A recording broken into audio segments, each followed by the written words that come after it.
Welcome back to PEDs. We'll now dive into using testosterone as a base.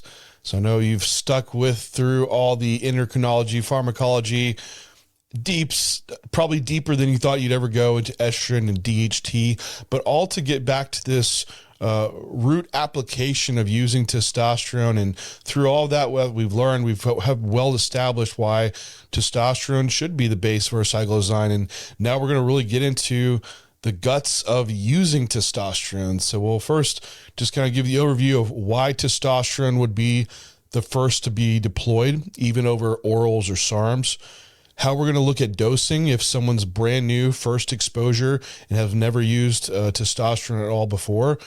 Then the decisions around how and when to increase testosterone, and also how long should this cycle last for, and fully looking at some examples of this cycle design. And then also, what if you have someone that you're coaching that they're a current user, maybe they're intermediate or someone even advanced. I've had some pro level competitors that are on a certain amount of testosterone. I need to make adjustments. What do you do with that individual? We'll dive into that type of example. Get into issues around assessing and troubleshooting cycle design.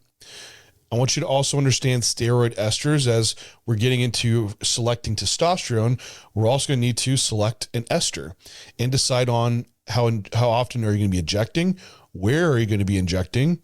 We'll look at some steroid preparations, then also testing processes as well. Then finally, we'll round this all up with a summary of application. So we're going to hit a few points of just, again, why testosterone should be the first cycle to be put in place, especially as just a base. It's our initial compound. So the main advantages here is, for one, we've all learned through estrogen and DHT that we do want to maintain physiological amounts of these compounds, or if we are moving into super physiological amounts of testosterone, we might even want estradiol to come up a little bit higher than what it would be physiologically norm. As we know, it's important from our previous lectures that the proper androgen to estrogen ratio is really what matters here. And along with that, having estrogen come alongside brings all its protective roles for the brain, heart, penis, skin, kidney, and has lots of roles for improving even muscular hypertrophy through its insulin sensitivity action on improving blood flow with nitric oxide increase, and improvements in IGF-1 expression. Now, we do want some level of DHT to be present. At some point, we don't need to drive that up further, because once you reach super physiological amounts of testosterone or other compounds you might have in place, we are completely filling the role of total androgen needs. However, a certain level of DHT will be present, and that could be beneficial for neuromuscular function, strength via the EGFR receptor, libido, and cognitive roles. Another advantage with testosterone is that it does allow for a bioidentical compound that our body's already used to managing the amount of estrogen that comes from and DHT levels that it come from. So you have something that's not completely foreign to the body, that we already have a system in place to manage these ratios appropriately. Now, with some of your other non-aromatizing anabolic steroids, let's say Anavar, Masteron, Primobolan, all these, although these are anabolic, as being used solely without testosterone, you would shut down your natural testosterone production, and also you wouldn't have any outside source or endogenous source as well of estrogen, which we know we need to have these physiological processes fully take place and take advantage of, which would make these compounds as a standalone potentially more cardio, neuro, and renal toxic, and potentially less muscle gain, because we know estrogen has in its own right some roles in this process. Now, there are some other compounds that can aromatize. And so what about those? Well, because they do bring some form of estrogen with them, like dianabol would be one, for example, which is a methylated testosterone molecule, but it also brings a methylated version of estradiol as well, which is pretty potent. And dianabol doesn't really give us a long-term application to use year-round because it's so liver toxic. There's also boldenone, which boldenone's a little unique, and we'll get into it. It has some interaction with aromatase, but again, we don't see enough physiological amount of estradiol being present even with boldenone. There's also trestolone and nandrolone, And these also have interactions to increase estradiol levels. However, they're not the same bioidentical form of estradiol. With the use of trustolone or even with nandrolone, you potentially just won't get enough of estradiol present to carry out its physiological processes. Now, there's going to be some unique cases with nandrolone where some people use it as a standalone. We'll talk about that once we get down to nandrolone, but for primary purposes, testosterone will be the ideal source for our natural bioidentical estradiol levels and also DHT levels. Another advantage with testosterone that pharmaceutical grade is much more readily available, especially now as I'm doing this lecture. Modern day HRT and wellness clinics are very pertinent, and you're able to get quite a bit of testosterone from some of these clinics. Some just, of course, do normal TRT, but some do more of an aggressive TRT protocol, if you do want to call it that, where we do see them step into supraphysiological amounts where they have more aggressive reference ranges to go, where they take people up to 1,400, 1,500 nanogram per deciliter, which would definitely be beyond what their previous natural levels were, which is super physiological. So you absolutely could get a super physiological amount of testosterone farm grade. Another advantage would be learning response. We could take X amount of testosterone. We have one compound to have to manage. We're not taking, with primobolan and also with nandrolone, and we don't know what does what. So from someone with lacking experience earlier on, you need to understand just how testosterone works in your body, because this is going to aid you in the process moving forward of what you might need to even change in your stack design. But we also can see what X amount of testosterone would do and create X amount in the labs, right? So if you knew your serum level was at natural 600 nanogram per deciliter, and you take 200 milligram of testosterone per week, and that results in you being at 600 nanogram per deciliter, you now know that that 200 milligram testosterone does the same thing as your natural levels would. So now you know you need to increase it from here. With some of these other compounds, like a masteron, a primobolan, we can't just go pull labs and say what that response is. It doesn't show up in your lab work like that.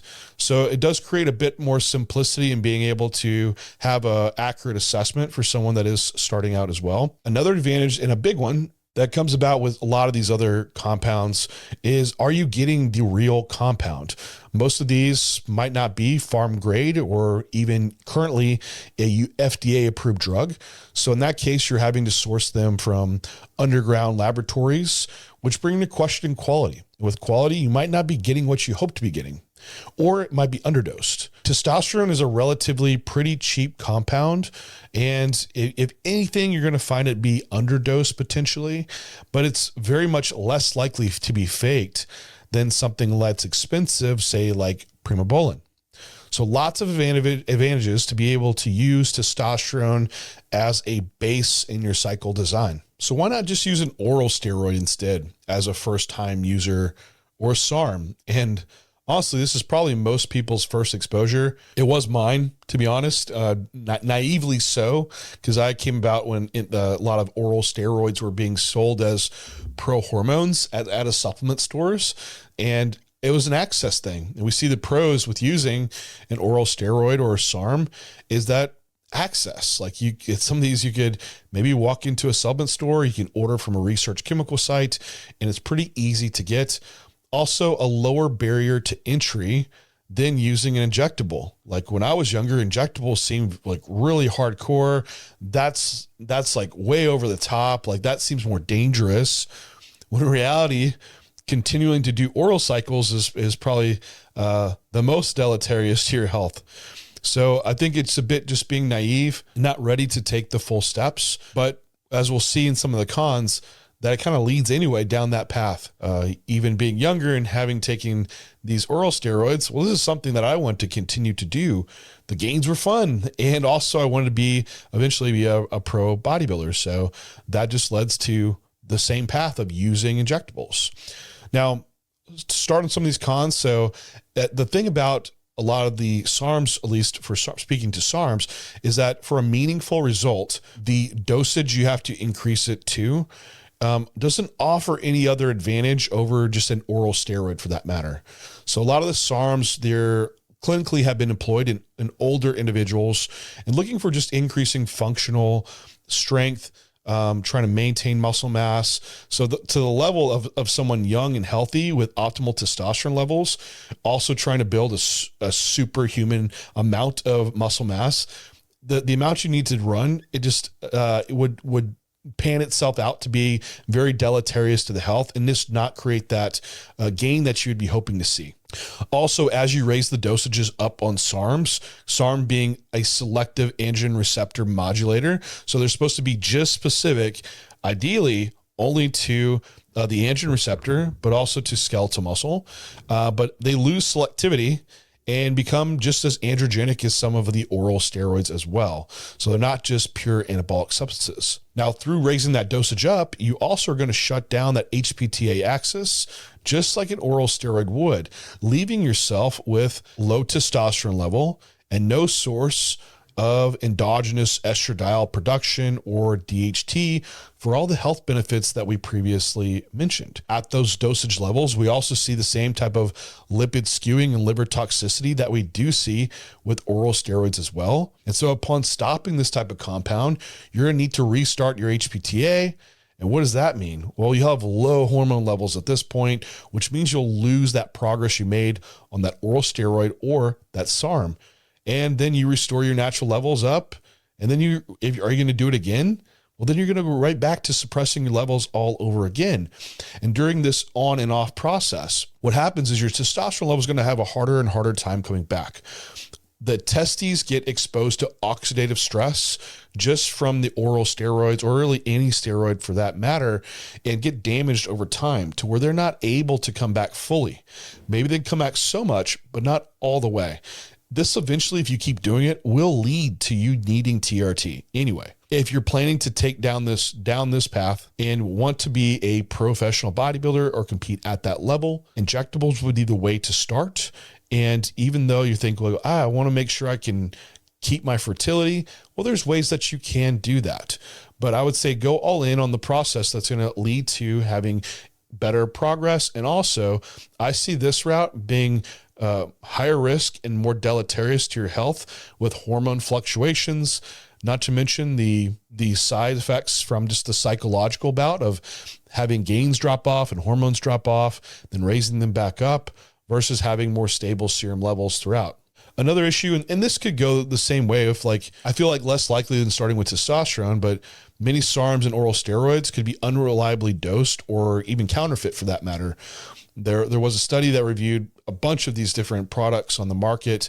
It was like 40% of them weren't even a SARM to even begin with. It was something completely even different. Then beyond that, they could be even underdosed. So for multiple reasons, this is why a SARM or even an oral for that matter would not be the ideal first choice to go with.